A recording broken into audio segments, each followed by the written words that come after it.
Listen, the only reason I'm going out of my way to tell any of you this is because the story Jane the Killer is starting to piss me off. My real name is Jane Arkansas, also known as Jane the Killer, and this is how I met Jeff, the reason I look the way I do, and why I want to kill him. When I heard that a new family had moved in across the street, I wasn't that surprised. It was a nice neighborhood, and the house was relatively cheap considering where it was. I guess I was about 13, 14 when everything went to hell. I never really talked to Jeff when he moved in. To be frank, I never talked to him until that night. But it's too soon to talk about that now. My first impression of Jeff was that he was a good kid, probably got nice grades, rarely got into fights, and maybe even a cool guy if he opened up to someone. His brother Lou seemed like he put his family first the way he sat with his brother on the sidewalk.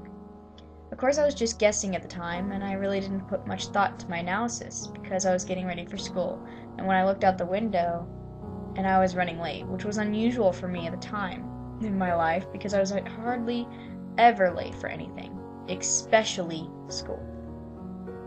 I wasn't surprised when I saw Randy and his stooges go up to Jeff and Lou on that stupid skateboard of his. Randy was nothing but a bully. He always picked on anyone who was smaller than him. He was even the reason why my parents drove me to school instead of letting me take the bus like everyone else. Everyone had their lunch money or some kind of cash to give Randy and his goons because of some toll that he demanded from everyone. We all knew Randy's group had knives and threatened to use them on us if we ever told anyone about the money that they took from the other kids on the block. Everyone except the new kids they were trying to intimidate like the rest of us.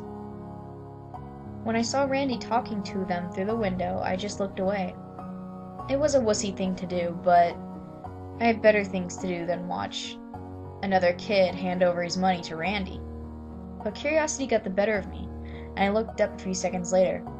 What I saw left me speechless. Jeff was standing now, and it looked like Randy already had what he wanted. Just sit down, I thought. Don't be stupid.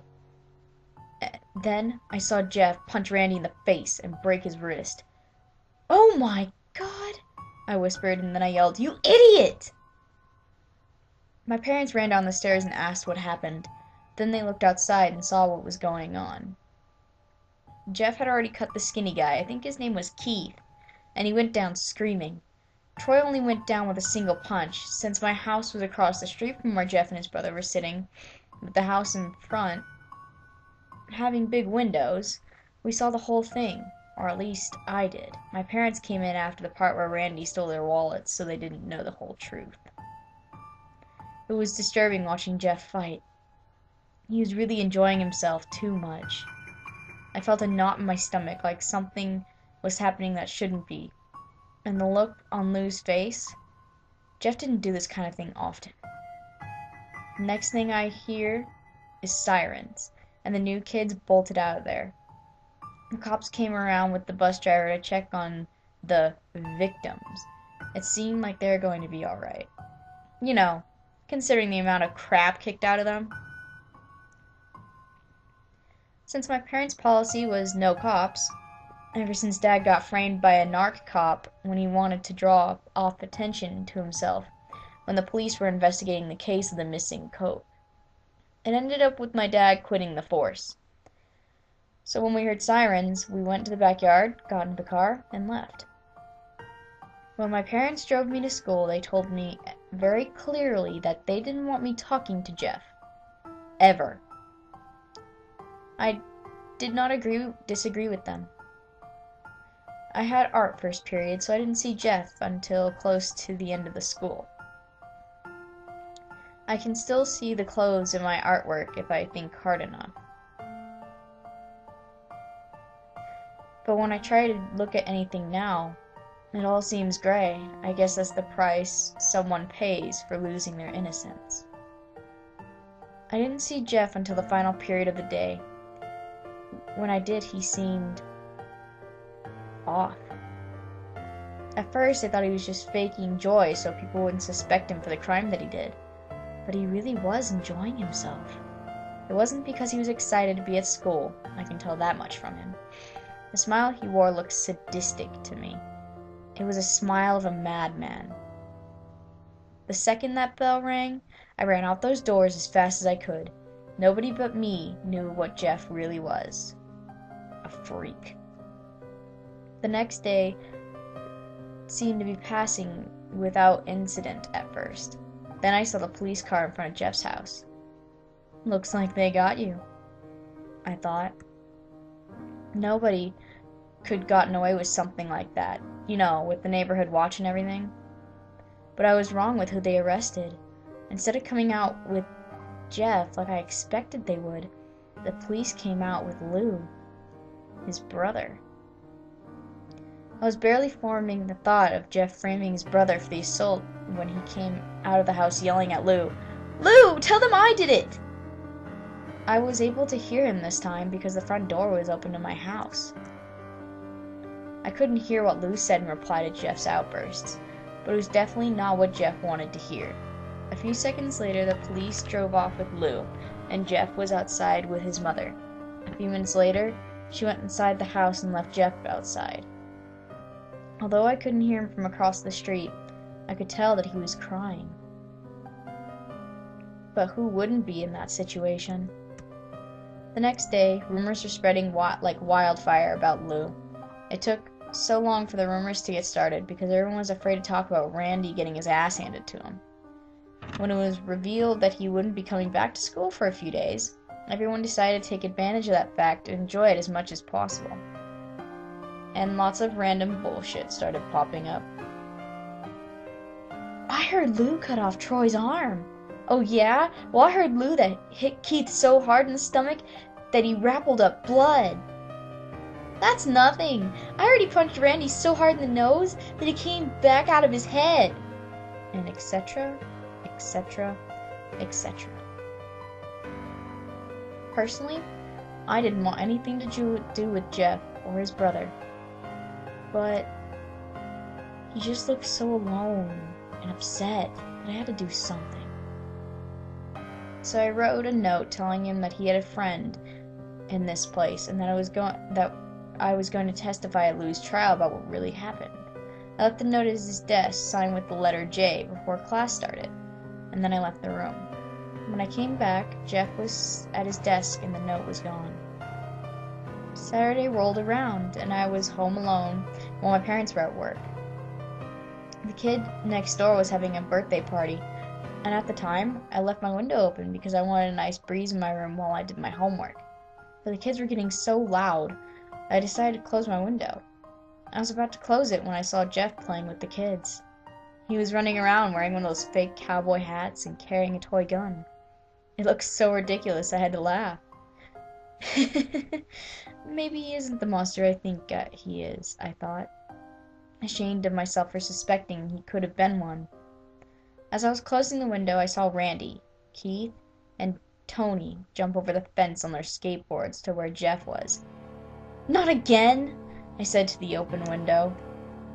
I saw Randy and Jeff exchange small talk, but I couldn't hear what they said over the sound of the kids yelling and screaming. Then Randy rushed to Jeff and tackled him. I was about to grab the phone and call 911 when I heard Tony and Keith shout, "No one interrupts or guts will fly." I looked out the window again and I saw that they both had matching guns in their hands. I couldn't have called for help without them endangering the lives of the others. I couldn't have called 911 anyway. The batteries of my phone was dead. Jeff was on his side getting kicked by Randy in the face when he grabbed his foot and twisted it. Randy fell over and Jeff tried to walk back in the house when Troy grabbed him by the collar and threw him toward the house. I heard glass break, and I knew by then they were going to kill him. "Randy, you asshat!" I screamed at him, but he couldn't hear me over the sound of the kids screaming. I couldn't wait anymore, so I ran to my parents' bedroom and searched for my dad's cell phone, hoping that he forgot it at home. My heart was pounding my chest, knowing that the longer it took for me to get help, the higher chance of someone getting killed was. I finally found the phone underneath the bed. I wasted no time in punching the numbers. 911? Hello? I need help. There's an emergency going on next door. Some guys jumped the fence and are beating up on someone. They've got guns. You have to hurry, please. Okay, miss. I need you to tell me the address, and I will send help right away. I quickly told her my address and the addresses of the house next door. Please hurry, I said. It's okay. Just stay on the line. Bang! Bang! Bang! I heard loud gunshots coming from next door. I yelped and dropped the phone. It landed on the ground and broke. Then I ran to my bedroom window trying to figure out what was going on, but no sooner had I poked my head out the window when I heard the whoosh of a fire and the screaming. I'm going to make Jeff scream like that again when I find him. The only thing I can compare it to is the death cry of an animal. It was at the time for me horrifying, but now it sounded like music to me, and there's nothing I want to hear more in the world than him screaming. I saw fire spew out of the house like an angry dragon. I ran downstairs and immediately got the portable fire extinguisher from the kitchen and ran outside. I was running. I popped the pin for the extinguisher for immediate use. Luckily, the door was unlocked as I barged in when I saw Jeff. I completely froze. He was lying at the bottom of the stairs, almost completely on fire with the adults trying to put it out. I saw bits of his skin through all the commotion. Some parts pink, some parts charred, but it was all covered in red. At the sight of all this, I screamed and I passed out. The last thing I remember is some adults running towards me. Whether it was to help me or get the fire extinguisher, I don't know. When I came to, I was in a hospital bed, wearing one of those gowns that patients wear. A nurse came in a few moments later. She had long brown hair and a bun under her hat. She looked like she didn't want to be there. I asked her what happened. All you know is that you were brought in with a few of the kids because you fell and hit your head on a fire extinguisher, she said, annoyed. A fire extinguisher? I reached up my hand and touched my head. I felt bandages and a large bump the size of an orange. Then I remembered Jeff. One of the guys that came in here with me. The one with the burns. Is he going to be alright? She sighed. Listen, there was 2 boys that were brought in with you that had burns. And no, I'm not letting you see him just because he's your boyfriend. I felt heat rise in my face. He isn't my boyfriend. I'm just worried about him. Wouldn't you be worried about someone if you saw someone burning alive in front of you? I tried to keep my voice steady, but my voice quivered enough to make it sound like I was lying. Whatever. Your parents are here, by the way. Want to see them? She asked. Yes, of course. Anything to get me away from that nurse. My parents came in and the nurse finally left. They asked what happened and I told them everything. The fight, the note, all of it. I knew that Randy was no good, my mom said. So have you heard anything about Jeff's condition? I asked. No, not a thing, said my dad. We just got here as soon as we heard about what happened to you. But who told you? I asked. I didn't think I saw anyone at the party that my family knew. The hospital called us, Mom said. Well, I guess that makes sense. It made absolutely no sense to me, of course. How would someone be able to identify me without having any form of identification? I looked in the doorway and saw a man and woman standing there. My parents followed my gaze and saw them too. Excuse me, but is this Jane Arkansas's room? The woman asked. Yes, my mother answered. Who are you? I'm Margaret, and this is Peter, my husband. She gestured to the man beside her. We're Jeff's parents. I sat up in my bed. I'm Isabel. This is my husband, Greg, and our daughter, Jane. My mom gestured to me. Oh, so you're the girl who ran in with the fire extinguisher, Mom said. Yes, I replied quietly, embarrassed. Is your son all right? He just came out of surgery a few hours ago. The doctor said he will be fine. I relaxed at that thought. That's good, I said. Listen, I know what happened to Jeff and Lou on their first day of school. Then I told Jeff's parents what really happened to Randy and his crew. We had no idea that Jeff was capable of something like this, Peter said. I'm willing to testify that Lou didn't beat up anyone, and that Jeff only beat up Randy and his gang in self-defense." "No need," said Margaret. "Lou is being released from jail after what happened to those boys." "That's good," I said. "We just came by to say thank you for helping our son, Jane. It warms my heart to see selfless people in your generation." I blushed. I didn't do any I did anything anyone would have done in my situation. I looked down. "I'm not a hero." "Nonsense!" Margaret said. "The least we can do is invite you over to our place for dinner when Jeff gets out of the hospital." I looked at my mom and dad. "It would be my honor," my mom said. "It's settled then. We'll call you as soon as Jeff gets out of the hospital." We said our goodbyes, and then they left. About 2 days passed, and I was allowed to be released from the hospital.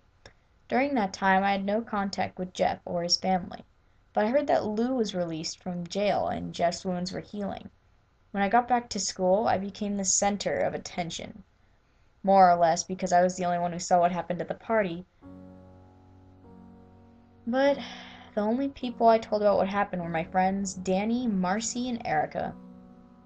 I didn't know what to tell them, so I told them what I saw. "Sounds like Jeff got his ass handed to him," said Danny. She had raven black hair with sapphire blue eyes. She was the unusually most level-headed of us. "Well, at least he went down fighting. I heard he took those idiots with the hospital with him," Erica snickered. She was always dressed like she was from the 80s or something. Long, thigh-high rainbow-colored socks, with hair to match, and always wearing some kind of backpack with her. "He also took Jane to the hospital.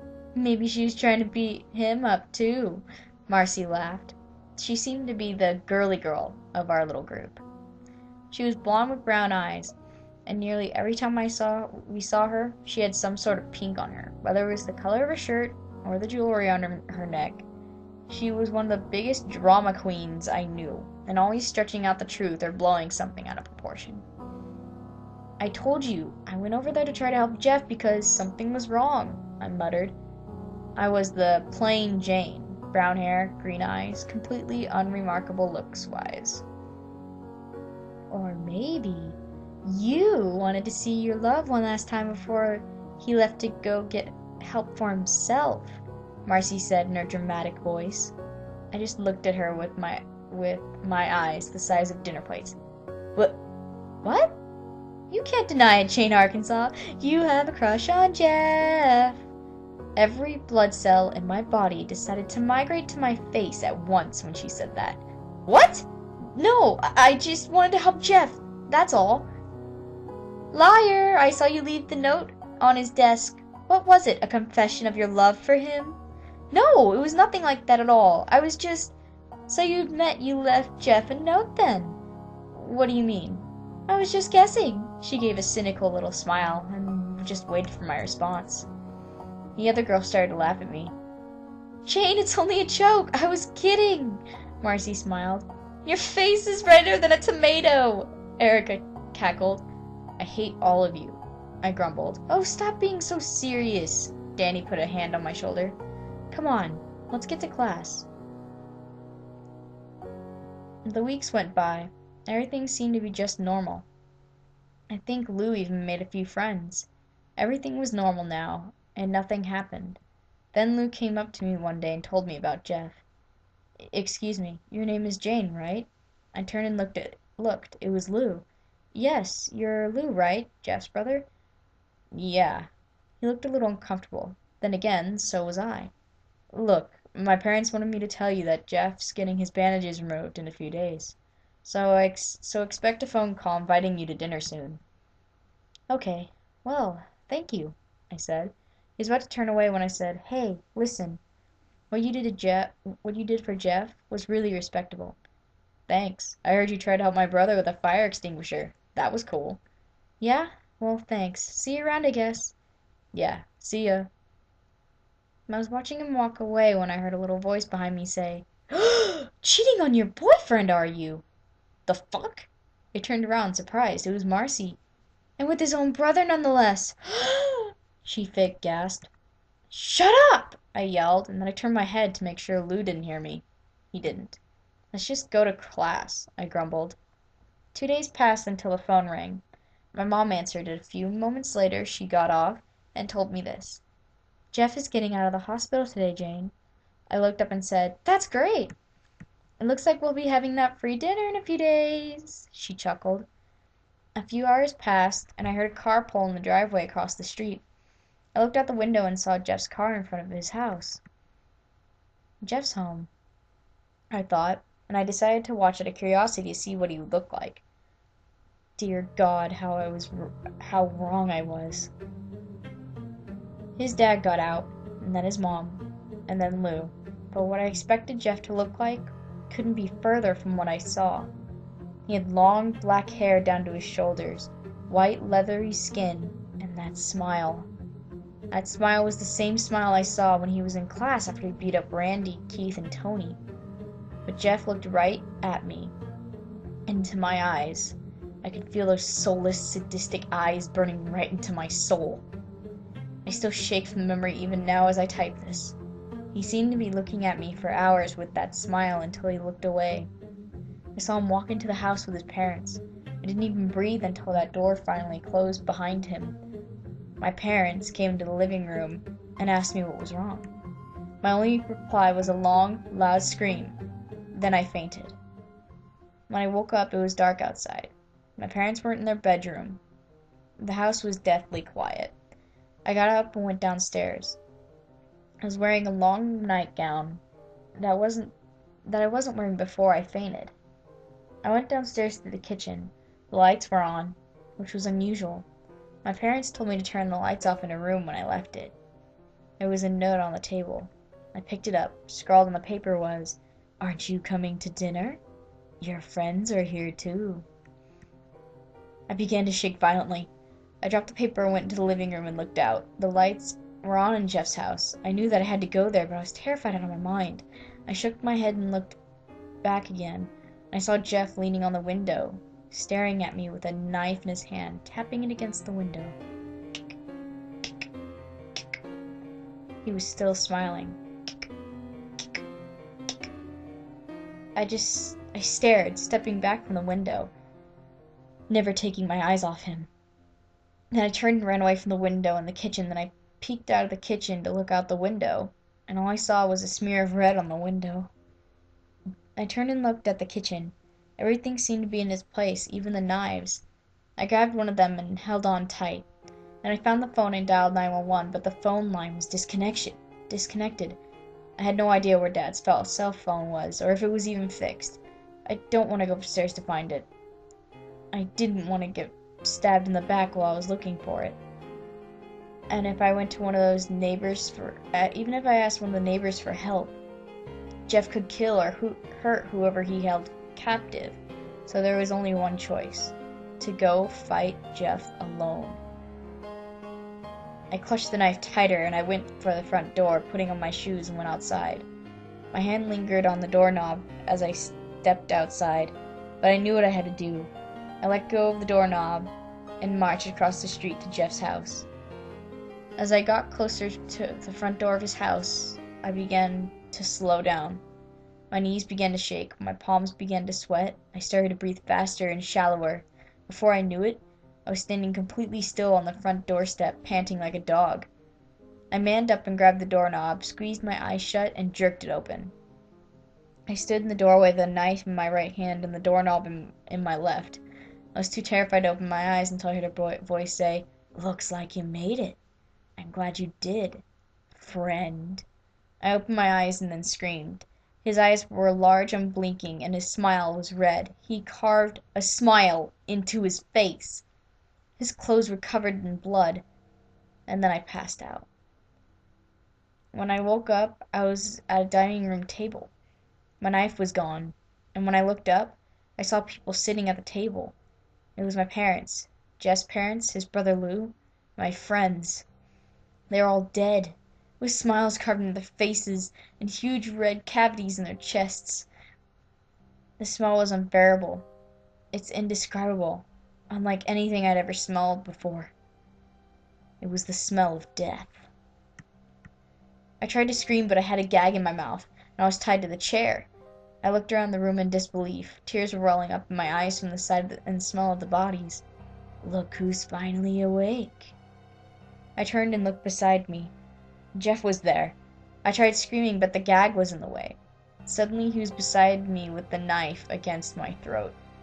Shh. Shush. Shush. Shush. It's not polite to scream at friends. He began sliding the blade across my face, repeatedly tracing invisible lines from the corners of my mouth up to my cheeks in a large, grinning smile. I shivered as he did this. When I turned to look away from him, he grabbed the back of my head and forced me to look at the scene at the table. Now, don't be rude. You're insulting everybody, but not like looking at their pretty faces. I looked back at the table, looking at everyone with their faces carved into smiles, and some with their chests still bleeding fresh blood. Hot tears began to run down my face, and I began to sob. Aw, what's wrong? Jeff purred. Are you upset that you don't look beautiful like them? I looked at him, trying to understand what he said, but I looked away when I saw his face again and looked back to the table.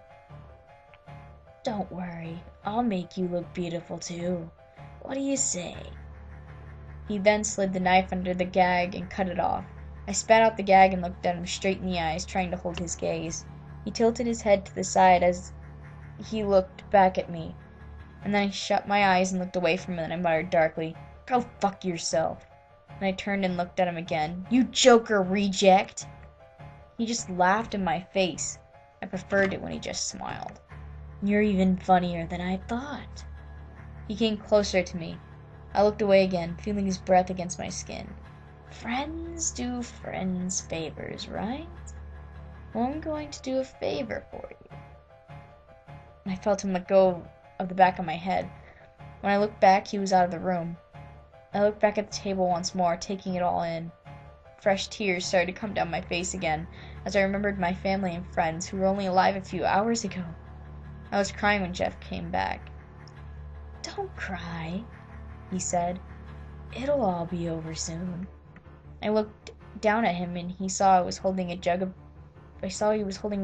bleach and a can of gas. My eyes widened as I looked back at him. I didn't have any alcohol, so this will have to do. He then began to douse me in bleach and gasoline. We had better hurry, Jane. I already called the firemen.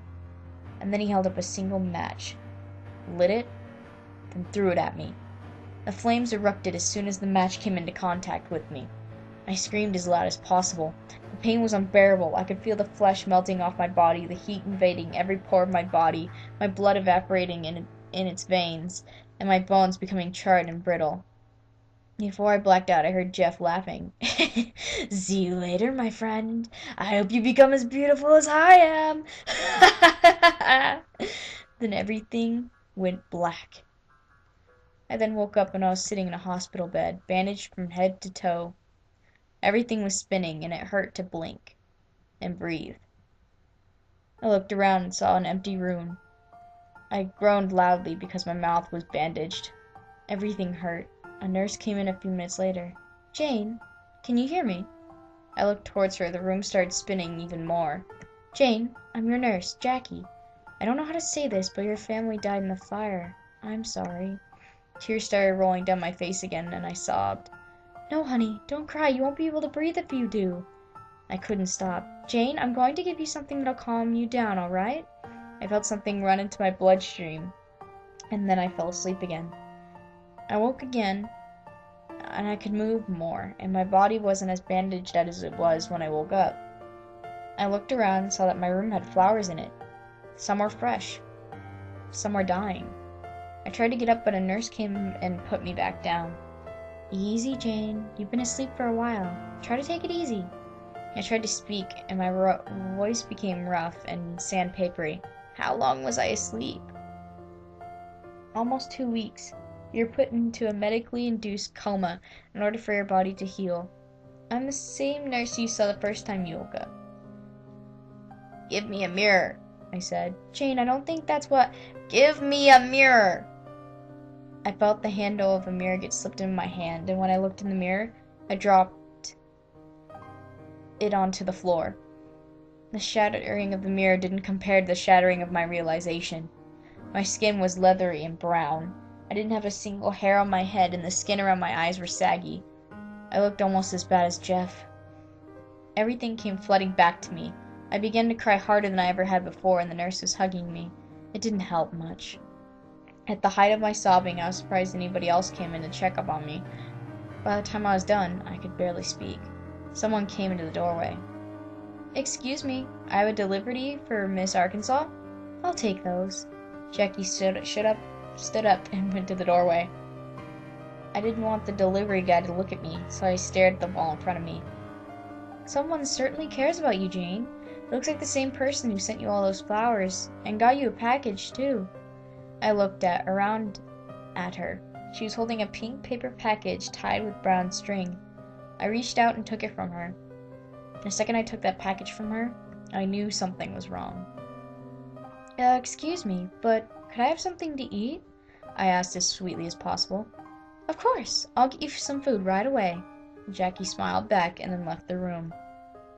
My hands shook as I grabbed the string and pulled it. The paper lightly bounced up, and I saw something that turned my blood to ice. It was a white mask with black around the eyes and a black feminine smile. It also had black lace covering the eye holes of the mask. So even though someone couldn't see my eyes, I could see them. There was a long black dress with a turtleneck, black gloves, and a black wig with beautiful curls. Along with all these things, there was a bouquet of black roses and a sharp kitchen knife. Attached to the mask, there was also a note. "Jane, I'm sorry I messed up with trying to make you look beautiful. So I gave you a mask that will let you seem beautiful until you get better. Also, you forgot your knife. I thought you'd want it back. Jeff." By the time Nurse Jackie came back, the present was hidden under my bed. I told her all that was there was flowers. She seemed to get disgusted by them, so she threw them out, and I thanked her for that. That night, when everybody was asleep or gone home, I snuck out. The only thing I had to wear was that dress, so I put it on and found a pair of shoes outside the hallway, forgotten by some careless nurse. I wore the wig to look less inconspicuous. I didn't know where I was going, and I didn't care. When I finally stopped walking, I was in front of the cemetery. I went inside and found two tombstones, Isabel, Arkansas, and Gregory, Arkansas. I sat in front of their tombstones and cried once more. When I finally sat up, the sun was beginning to rise, and so was a new chapter in my life. I took the mask and put it on. Then I picked up the knife and held it as tightly as I did before. Then I turned around and looked at the rising sun. On that day, I swore my revenge against Jeff the Killer, and donned my new name, Jane Everlasting. For I want only the thing to be everlasting for Jeff, than his madness to be his death. Ever since that day I've been trying to find Jeff and kill him. Hunting him like the animal he is. I will find you, Jeff, and I will kill you. As for the photo that's been popping up of me saying, "Don't go to sleep, you won't wake up," that pretty much explains what I want to do with Jeff's victims, preventing them from becoming victims in the first place. Whoever said that I kill them so they don't get killed by Jeff is a gross understatement. So, this is my story. Whether you accept it as fact is not up for me to decide. Now, if you excuse me, the sun is going down, and the hunt is beginning once more.